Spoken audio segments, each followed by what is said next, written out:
नमस्कार, BTV news के इस बुलेटिन में आपका स्वागत है। सबसे पहले आइए एक नजर डालते हैं आज की कुछ खास खबरों पर। बीटीवी न्यूज की हेडलाइन के प्रायोजक हैं जायसवाल हीरो। जायसवाल हीरो आपके अपने शहर बालाघाट में हीरो कंपनी की बाइक एवं मोपेड गाड़ियों का भव्य showroom Jaiswal Hero. Hero bike की श्रृंखला में हीरो कंपनी की एक और नई शुरुआत, हीरो एक्सट्रीम 160R। जी हाँ, हम लेकर आए हैं हीरो एक्सट्रीम 160R, स्पोर्टी और मस्कुलर स्ट्रीट फाइटर मोटरसाइकिल।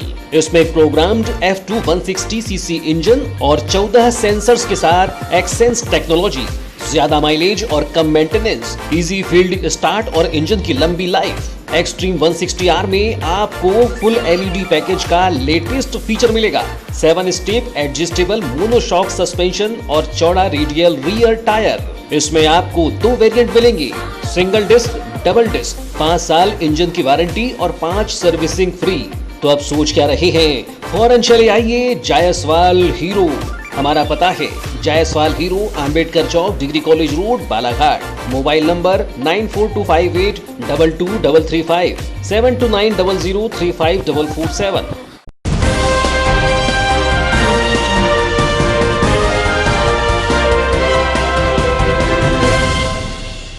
अब कोरोना होगा होम आइसोलेट, प्रशासन देगा होम आइसोलेशन की अनुमति। कोरोना मरीज सूचना देकर रह सकेंगे घर पर, नियमों का करना होगा पालन।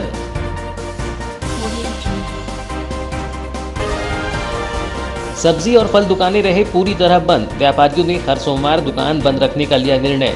दुकान बंद रहने से बाजार में रहा सन्नाटा, बढ़ते कोरोना को देखकर दुकानदारों ने लिया निर्णय। प्रधानमंत्री मोदी का जन्मदिवस सेवा सप्ताह के रूप में मनाया जाएगा। कल स्वच्छता अभियान और 17 को होगा रक्तदान शिविर, नगर को किया जाएगा सैनिटाइज।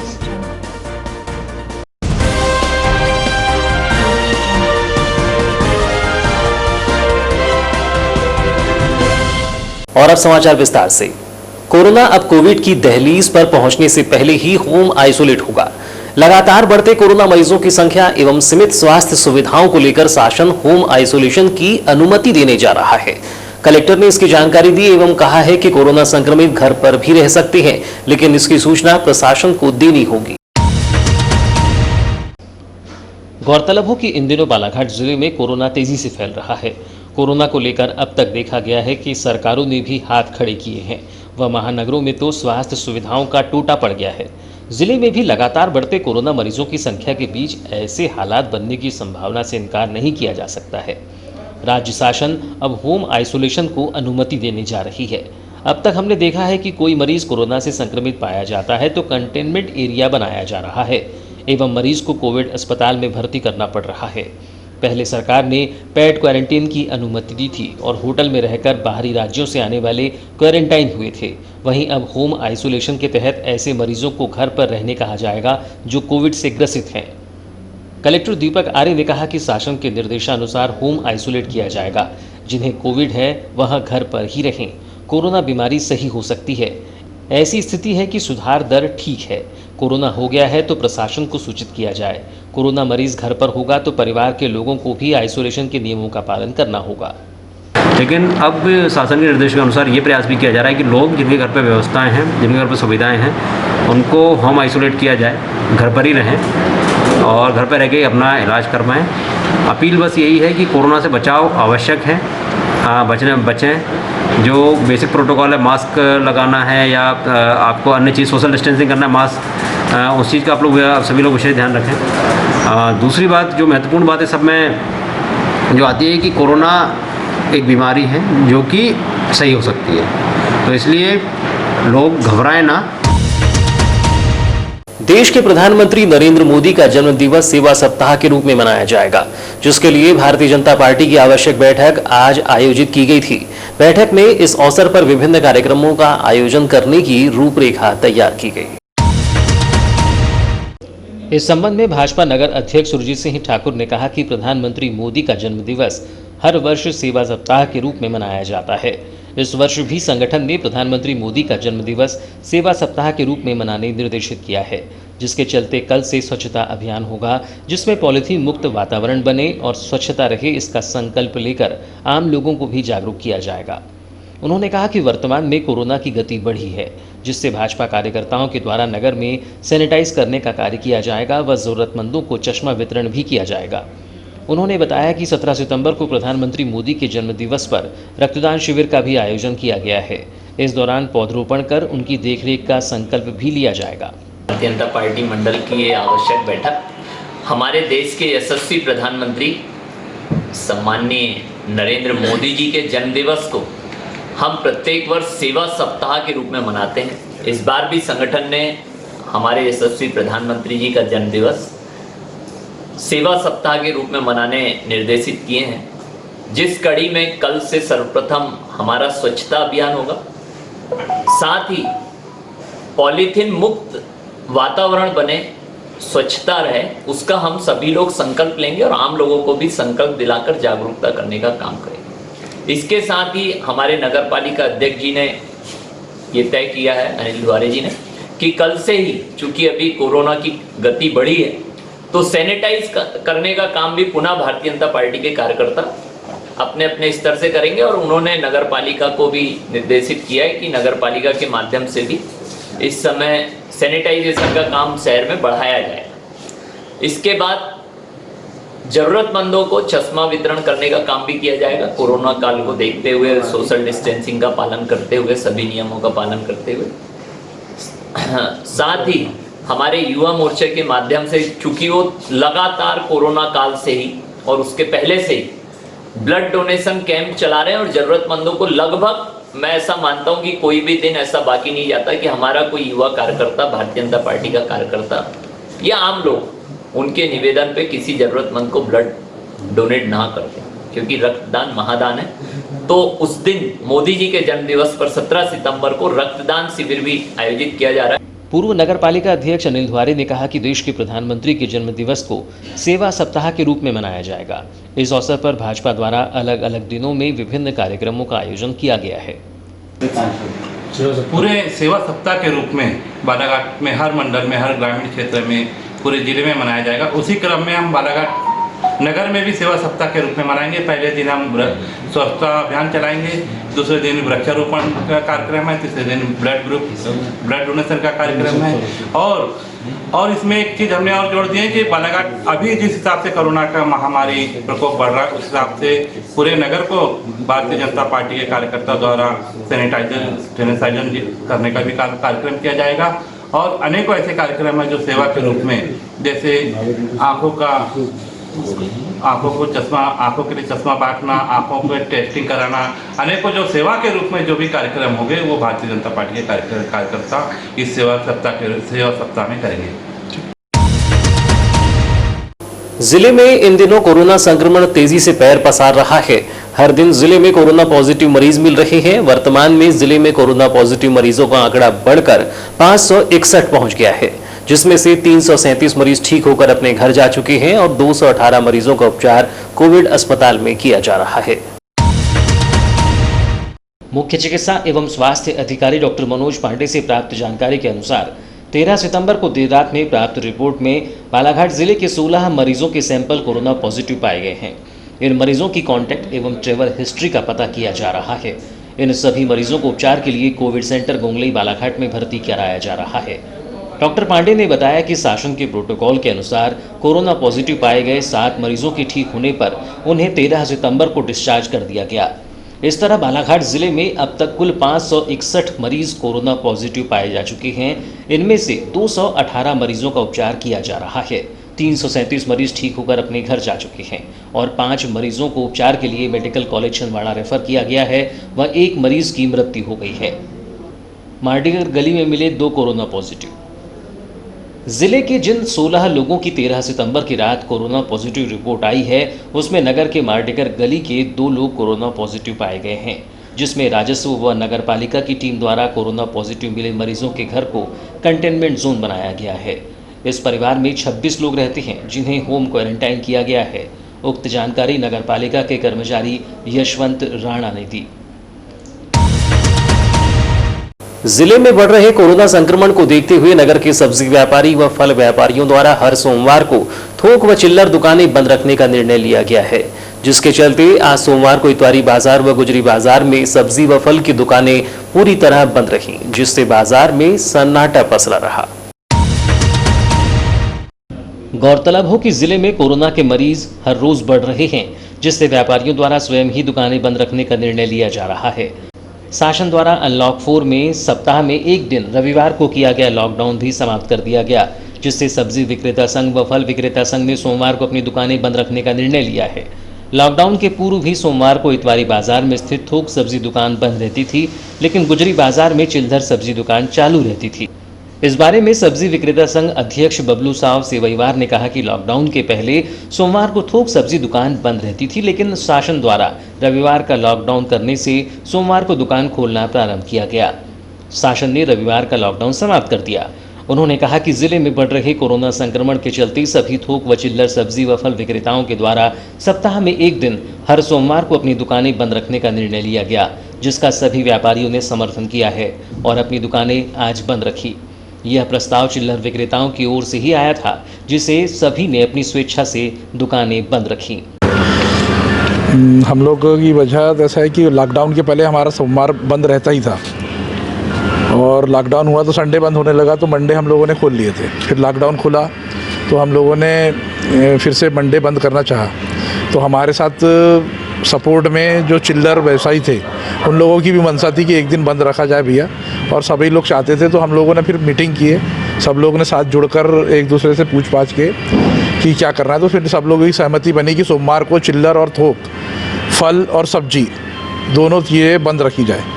तो एक दिन के लिए हम लोगों ने फल और सब्जी और क्या बोलते हैं चिल्लर और थोक दोनों चीज़ें बंद कर दी, और उसके लिए हम लोगों ने सभी लोगों से एक बार जाके निवेदन किया। उन लोगों ने भी सब लोगों ने साथ दिया और आज संपूर्ण बंद है, यानी 99% सब समझ लो, सिर्फ एक 0.01% खुला है बस। अच्छा, अब उनका भी हम धन्यवाद देते हैं कि उनने खोले, उनकी मर्जी है। इसको भी क्या कह सकते हैं, ये स्वेच्छा से बंद है या ऐसा कुछ? नहीं, स्वेच्छा से, क्योंकि लॉकडाउन में सभी लोगों की इस 4-6 महीने में सभी की आदत हो गई थी कि एक दिन घर परिवार को दिया जाए, और उसमें उनको महत्व समझ में आया कि एक दिन परिवार में देने से उनको क्या बेनिफिट।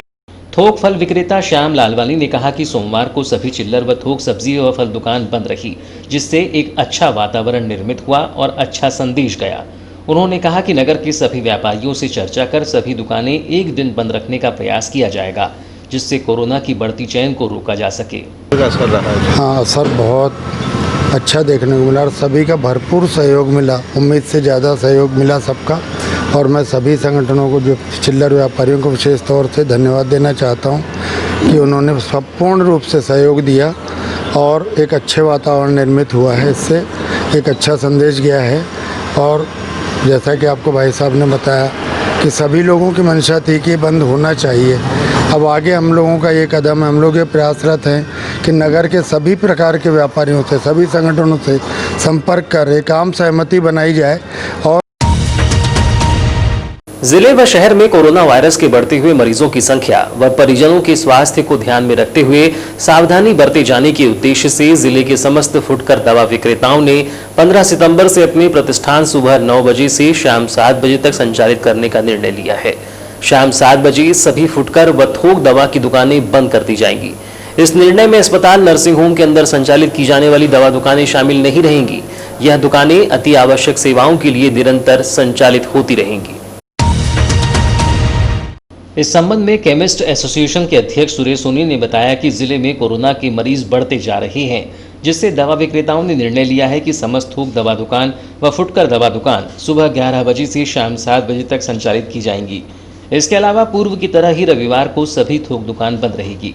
उन्होंने बताया कि सभी ब्लॉक के ब्लॉक प्रमुख के द्वारा अति आवश्यक सेवा होते हुए दुकान संचालित करना निश्चित किया जाएगा, जिससे इमरजेंसी की स्थिति में किसी भी आम नागरिक को दवाइयों की उपलब्धता सुनिश्चित की जा सके। हमने कोरोना के बढ़ते हुए प्रकोप को देखते हुए सभी केमिस्ट सुबह शाम को 7 बजे सब केमिस्ट दुकान बंद कर देंगे और होलसेलर भी 11 बजे चालू करेंगे, 7 बजे बंद कर देंगे।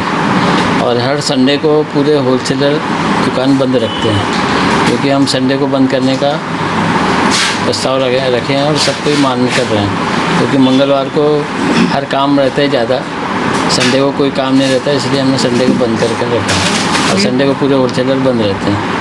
देखने में आ रहा है कुछ मेडिकल स्टोर वाले भी बीमारी की चपेट में आ चुके हैं। अभी बीमारी बढ़ रही है, प्रशासन कुछ निर्णय नहीं ले पा रहा है, तो क्या अपील करना चाहिए आप समाज में? नहीं, हम तो इसलिए 7 बजे बंद कर रहे हैं कि जिससे कि सबसे ज़्यादा बीमारी का डर तो हमारे दवाई वालों को ही है ना, क्योंकि कोई भी पेशेंट आ जाए, कुछ आ जाए तो सबसे ज़्यादा परेशानी हमको ही होगी। तो हम इसलिए 7 बजे तक करना चाह रहे हैं। और डॉक्टर लोग भी नहीं बैठ रहे हैं, तो शाम को प्रिस्क्रिप्शन भी कम आते हैं। हम 7 बजे पूरे केमिस्ट पूरे जिले भर में। दवा विक्रेता राजेंद्र पटले ने वर्तमान में कोरोना काल व बढ़ते हुए कोरोना मरीजों की संख्या को देखते हुए इस निर्णय की सराहना करते हुए कहा कि सबसे अधिक संक्रमण होने का खतरा दवा दुकानदारों को होता है।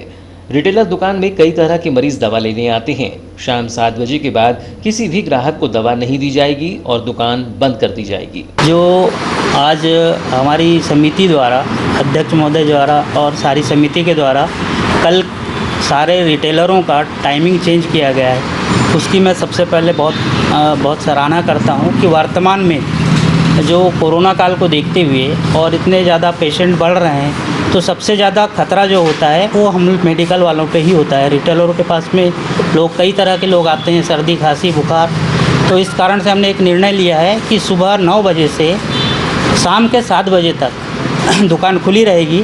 इसके पश्चात हम किसी भी ग्राहक को कोई माल नहीं देंगे, अपनी दुकानें सब बंद कर देंगे। ऐसा हमारी समिति द्वारा निर्णय लिया गया है, वह एक बहुत सराहनीय कदम है। मध्य प्रदेश कर्मचारी कांग्रेस ने जल संसाधन विभाग के सेवानिवृत्त स्थायी कर्मियों की पेंशन की मांग व कर्मचारियों की समस्याओं के निराकरण करने की मांग को लेकर सोमवार को मुख्यमंत्री के नाम संयुक्त कलेक्टर को ज्ञापन सौंपा। इस दौरान सेवानिवृत्त स्थायी कर्मियों ने बताया कि जल संसाधन विभाग में वर्ष 1980 से 30 से 35 वर्षों से कार्यरत व सेवानिवृत्त दैनिक वेतनभोगी से स्थायी कर्मी हुए बालाघाट जिले के हजारों कर्मचारियों को शासन द्वारा पेंशन योजना लागू नहीं की गई है। उन्होंने बताया कि शासन द्वारा 2005 से पेंशन योजना बंद की गई है, लेकिन हम सभी कर्मचारी वर्ष 2005 के पूर्व से शासकीय सेवा में नियुक्त हैं। हमें नियुक्ति तिथि से महंगाई भत्ता भी प्राप्त हुआ, लेकिन पेंशन लागू नहीं की गई है। उन्होंने कहा कि जल संसाधन विभाग में मध्य प्रदेश शासन सामान्य प्रशासन विभाग मंत्रालय के द्वारा 19 दिसंबर 2019 को आदेश जारी कर तृतीय श्रेणी के समकक्ष पदों पर कार्यरत दैनिक वेतनभोगी व स्थायी कर्मियों की सेवानिवृत्ति अवधि 60 से बढ़ाकर 62 वर्ष निर्धारित किया गया है।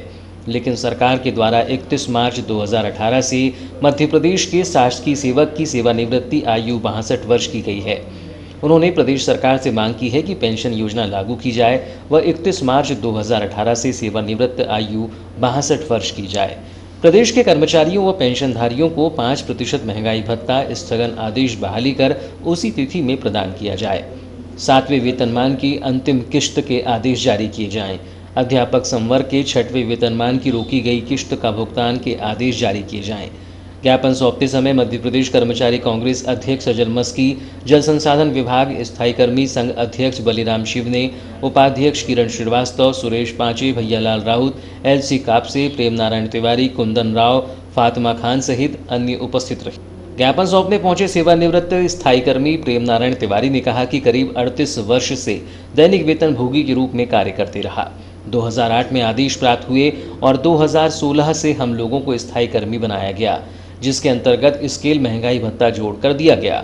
वर्ष 2005 से पेंशन योजना बंद की गई, लेकिन हम 1980-85 से कार्य में लगे हुए थे और अब सेवानिवृत्त हो गए हैं, लेकिन हमें पेंशन लागू नहीं की जा रही है। परियोजना सर्कल में विगत करीब 38 साल से कार्यरत रहा और दैनिक वेतन पर कार्य करते रहा, परंतु कुछ ऐसे आदेश प्राप्त हुए जो 2008 को आदेश हुए और 2016 से हम लोगों को स्थायी कर्मी बनाया गया है और उसके अंतर्गत हम लोगों को स्केल महंगाई भत्ता और इंक्रीमेंट सब जोड़ के दिए गए, परंतु पिछला ना तो हम लोगों को पैसा मिला है और ना ही हम लोगों को पेंशन की पात्रता है। जबकि 2005 से इन लोगों ने हम के बाद से पेंशन बंद किया, परंतु हम लोग विगत 82, 80 और 85 से लगे हुए थे।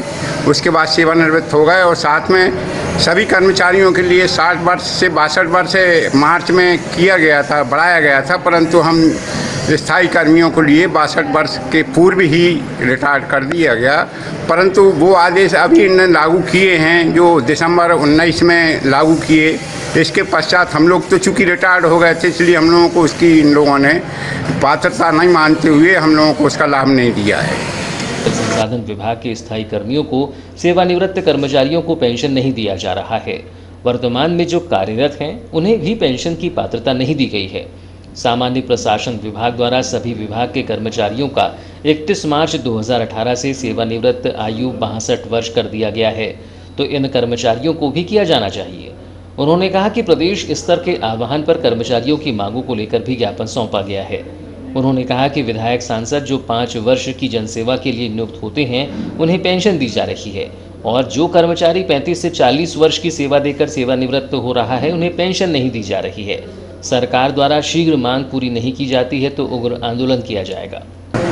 आज माननीय मुख्यमंत्री जी के नाम से हमें आज ज्ञापन सौंपने आए थे, जिसमें प्रमुख मुद्दा जल संसाधन विभाग के कर्मी जो लगभग 100 से 200 कर्मचारी अभी रिटायर हो चुके हैं, जिनके हाथ में अभी पेंशन के नाम से कोई राशि प्राप्त नहीं है। ये प्रमुख मुद्दा है कि अभी वर्तमान में जो 1000 कर्मचारी भी कार्यरत हैं उनको भी पेंशन प्राप्त नहीं होगी। इस प्रमुख मुद्दे को लेकर आज मुख्यमंत्री शिवराज सिंह चौहान जी के लिए हम ध्यान आकर्षित करने के लिए ज्ञापन सौंपे हैं।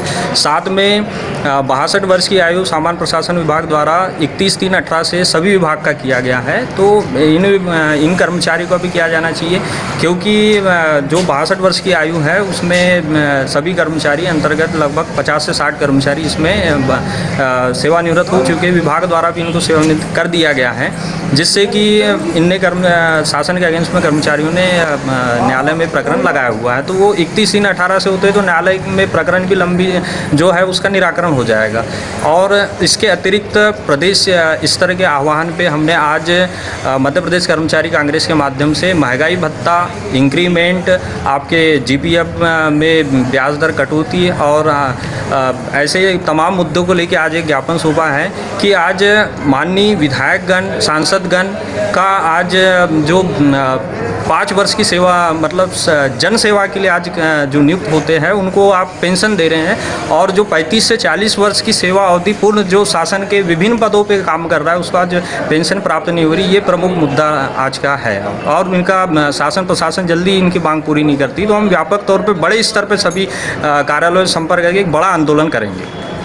फिलहाल समाचारों में वक्त है एक छोटे से ब्रेक का। ब्रेक के बाद हम फौरन हाजिर होते हैं, तब तक बने रहिए BTV न्यूज के साथ। The Raymond shop, Raymond's shooting and shirting, आपके अपने शहर बालाघाट के हृदय स्थल हनुमान चौक के पास रेमंड शोरूम का भव्य शुभारंभ हो चुका है, जहां आपके लिए है रेमंड मेंसवेयर की संपूर्ण श्रृंखला, शर्ट, ट्राउजर जो आपके व्यक्तित्व को निखारे, शूटिंग एंड शर्टिंग एवं exclusive suit length and sherwani cloth, Raymond suits, designer suits की संपूर्ण रेंज उच्चतम गुणवत्ता के साथ बिल्कुल किफायती दामों पर उपलब्ध है।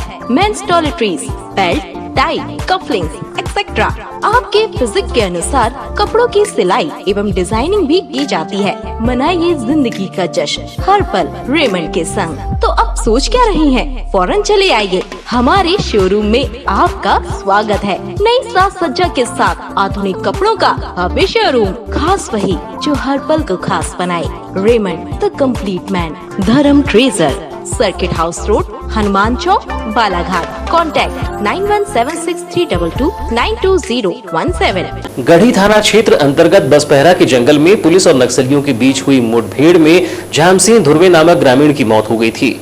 मृत ग्रामीण के परिजनों से मिलने के लिए मध्य प्रदेश शासन के आयुष व जल संसाधन मंत्री रामकिशोर कावरे ग्राम देवगांव पहुंचे और उन्हें तात्कालिक सहायता के रूप में 1 लाख रुपए का चेक प्रदान किया। परिवार के एक सदस्य को नौकरी देने का भरोसा भी दिया गया। गौरतलब हो कि गत 6 सितंबर को यहां मुठभेड़ हुई थी और पुलिस ने 7 सितंबर को घटना स्थल बसपहरा के जंगल से झामसिंह की लाश बरामद की थी। झामसिंह की मौत पुलिस व नक्सलियों की गोलीबारी से हुई है, अभी तक स्पष्ट नहीं है। इस मामले की मजिस्ट्रियल जांच हो रही है। दूसरी ओर इस मामले में परिवार व आदिवासी समाज में नाराजगी है और वह नौकरी और 1 करोड़ की राशि का मुआवजा दिए जाने की मांग कर रहे हैं, जिसके चलते मंत्री रामकिशोर कावरे पीड़ित परिवार से मिलने उनके गांव देवगांव पहुंचे थे। मंत्री कावरे ने मामले की मजिस्ट्रियल जांच के निर्देश देते हुए मामले में पीड़ित पक्ष को शासन स्तर से और भी मदद दिलाने का भरोसा दिया है। उन्होंने कहा कि घटनाक्रम में जो भी तथ्य हैं, उसमें जो भी दोषी होंगे उनके खिलाफ सख्त कार्रवाई होगी। मंत्री कावरे ने कहा कि पीड़ित परिवार से मंत्री नहीं बल्कि प्रदेश की सरकार मिलने पहुंची थी और हमारा प्रयास है कि इस पीड़ित परिवार को न्याय मिले और इसी के चलते उन्होंने ग्रामीणों सहित समाज की जो भी चिंता या शिकायत है उसके निराकरण के लिए भी एसपी व कलेक्टर को दिशा निर्देश दिए हैं। इस दौरान भाजपा जिलाध्यक्ष रमेश भटेरे, पूर्व विधायक भगत सिंह नेताम, मौसम हरिंगखेड़े, कलेक्टर दीपक आर्य, पुलिस अधीक्षक अभिषेक तिवारी, अपर कलेक्टर फ्रैंक नोबल ए, जिला पंचायत सीयू उमा माहेश्वरी, एसडीएम बैहर गुरु प्रसाद व अन्य जनप्रतिनिधि एवं अधिकारी उपस्थित थे। लालबर्रा थाना अंतर्गत ग्राम निलजी कोसमटोला निवासी एक 45 वर्षीय व्यक्ति की जहरीली वस्तु के सेवन से उपचार के दौरान मौत हो गई। अस्पताल चौकी पुलिस ने मृतक के शव का पंचनामा व पोस्टमार्टम कार्यवाही कर मर्ग कायम किया है। इस संबंध में अस्पताल चौकी पुलिस से मिली जानकारी के अनुसार मृतक बुधराम पिता गरीबा भलावी 13 सितंबर को घर से खेत में सोने जा रहा हूं बोलकर निकला था, जिसे परिजनों ने खाना खाने कहा तो खाना भी नहीं खाया। परिवार के लोग खाना खाकर सो गए। तब करीब रात 11 बजे मृतक के पुत्र मुकेश को उसके बड़े पिता के लड़के अशोक भलावी ने फोन पर बताया कि बुधराम घर आया है और खेत में डालने वाली कीटनाशक दवा का सेवन करना बता रहा है, जिससे मुकेश ने अपने बड़े पिता के घर पहुंचा। पिता बुधराम को उपचार के लिए जिला अस्पताल लाया गया, जहां उपचार के दौरान बुधराम की मौत हो गई, जिसकी सूचना अस्पताल चौकी पुलिस को मिलने पर आज सुबह पोस्टमार्टम कार्यवाही कर शव परिजनों को सौंप दिया गया। मृतक की जहरीली दवा का सेवन करने का कारण अज्ञात है। पुलिस मर्ग कायम कर मामले की विवेचना कर रही है। अखिल भारतीय आशा कर्मचारी महासंघ ने जिले में कोविड-19 में भारी अनियमितता को लेकर बीएमओ डॉक्टर रविंद्र ताथोड़ पर दंडात्मक कार्यवाही व उच्च स्तरीय जांच की मांग को लेकर कलेक्टर व पुलिस अधीक्षक कार्यालय पहुंचकर ज्ञापन सौंपा है। इस दौरान आशा कार्यकर्ता संघ अध्यक्ष गीता खत्री ने बताया कि जिले में कोविड-19 के नाम से वाराणसी बीएमओ डॉक्टर रविंद्र ताथोड़ द्वारा एक महिला कर्मचारी को, जिनकी कोविड-19 की न ही जांच हुई न ही सैंपल भेजा गया और बिना सैंपल जांच के पॉजिटिव बताकर कोविड सेंटर में भर्ती कर दिया गया। यह गंभीर व उच्च स्तरीय जांच का विषय है। जब महिलाओं ने इस विषय में आवाज उठाई तो उन्हें बीएमओ द्वारा धमकी दी गई और कहा गया कि मैं जैसा बोलता हूं वैसा करो। इस तरह से डॉक्टर ताथोड़ द्वारा महिला आशा कार्यकर्ता व उनके परिवार के साथ अमानवीय व्यवहार करते हुए उनको डराया जा रहा है। उन्होंने बताया कि आशा कार्यकर्ता बबीता मस्कोले व भारती पटले के साथ अभद्रतापूर्वक कार्यवाही की गई व उन्हें वीडियो जो कोविड सेंटर से वायरल हुआ है उसे वापस लेने व कोई कार्यवाही न करने के लिए दबाव डाला जा रहा है। उन्होंने कहा कि इसके पूर्व भी डॉक्टर ताथोड़ की अनेकों शिकायतें संघ द्वारा की गई, लेकिन उनके खिलाफ कोई कार्यवाही नहीं की जा रही है। संघ के पदाधिकारियों ने शासन प्रशासन से मांग की है कि बीएमओ डॉक्टर ताथोड़ के खिलाफ कार्यवाही कर मामले की उच्च स्तरीय जांच की जाए। उन्होंने कहा कि मांग पूरी नहीं होने पर आंदोलन करने बाध्य होना पड़ेगा, जिसकी जिम्मेदारी प्रशासन की होगी। आज हम लोग ज्ञापन सौंपने के लिए आए हैं कि हमने आज करीबन हो गया 15-20 दिन हो गया हमने अपनी जो बातें को रखे हैं और हमारी आशा के साथ में जो अन्याय हुआ है ना, तो इसका अभी तक किसी भी प्रकार से किसी भी डॉक्टर के ऊपर कार्रवाई नहीं हो रही है। इस वजह से हम लोग यहाँ पर ज्ञापन सौंपने आए हैं और आज करीबन इतने दिनों से उस डॉक्टर के ऊपर कार्रवाई नहीं हो रही, तो क्यों नहीं हो रही है? जब हमारी आशा कार्यकर्ता का किसी प्रकार का इलाज नहीं हुआ कोरोना का और उसको कोरोना सेंटर में भेजा गया और उसके बाद में उसके साथ में भी बदतमीजी से पेश आए और उसका मोबाइल सब तोड़ दिया गया। तो हमारा भारतीय मजदूर संघ ऐसे विभागीय और ऐसे लोगों की निंदा करते हैं और इसके बाद में भी अगर ऐसा कुछ नहीं होगा तो हम पूरी आशा कार्यकर्ता, पूरे प्रदेश की आशा कार्यकर्ता, पूरे जिले की आशा कार्यकर्ता आज करीबन 1 तारीख को हम लोग अपनी धरने पे बैठ जाएंगे। और अब अंत में चलते चलते आइए एक नजर डालते हैं आज की कुछ खास खबरों पर।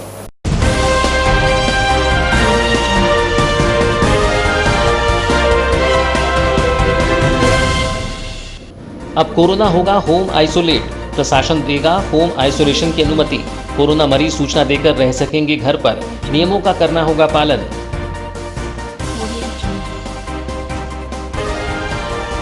सब्जी और फल दुकानें रहे पूरी तरह बंद, व्यापारियों ने हर सोमवार दुकान बंद रखने का लिया निर्णय।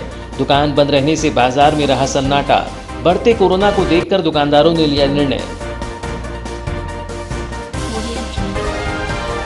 प्रधानमंत्री मोदी का जन्मदिवस सेवा सप्ताह के रूप में मनाया जाएगा।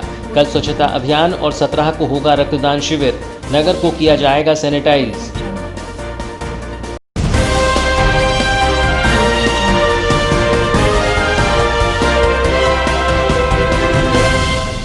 तो ये थी अब तक की खबरें। नई खबरों के साथ एक बार फिर हम हाजिर होंगे। तब तक के लिए दीजिए इजाजत।